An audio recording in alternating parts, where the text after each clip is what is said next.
The first submission of Mr. Singh that the appellant has been falsely implicated, we are unable to accept this submission merely because the prosecution has not examined any independent witness would not necessarily lead to the conclusion that the appellant has been falsely implicated.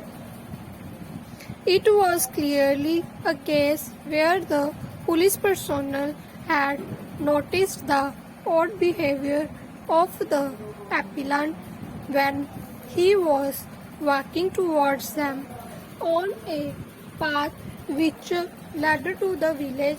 It was a display of hesitation by the appellant on citing the police party that Mr. Singh PW5 because suspicious. On seeing the police personnel, the appellant tried to run away from the scene. It was not a case where the prosecution has claimed that the appellant was apprehended on the basis of any earlier information having been given by any secret informer. It was also not a case of rape. In such circumstances, it would not be possible to hold that the appellant has been falsely implicated.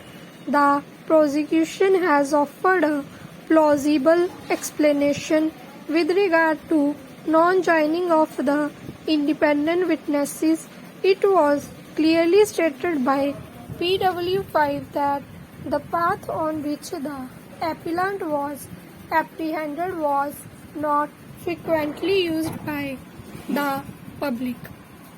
In fact, efforts were made to bring a member of panchayat or sarpanch of the village. However, the head constable who had been sent reported that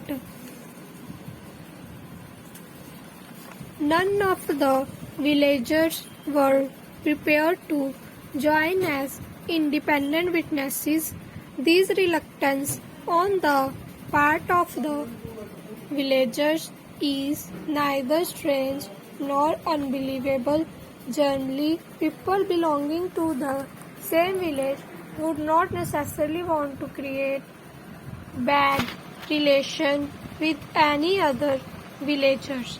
We also do not find any substance in the submission of Mr. Singh that both the courts have ignored the plea of the appellant under section without any basis. The evidence upon which the appellant placed heavy reliance would not be of much assistance to the appellant. It is noteworthy that even according to the appellant, the police had dug up his house and the courtyard. According to the appellant, nothing incriminating was found.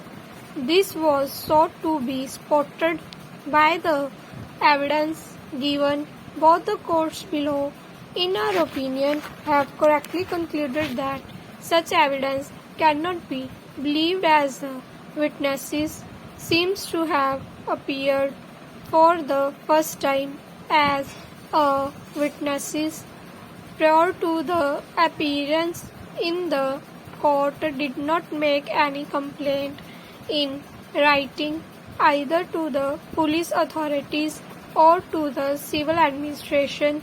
Being the ex-sarpanch of the village, he can be expected to the act with the responsibility.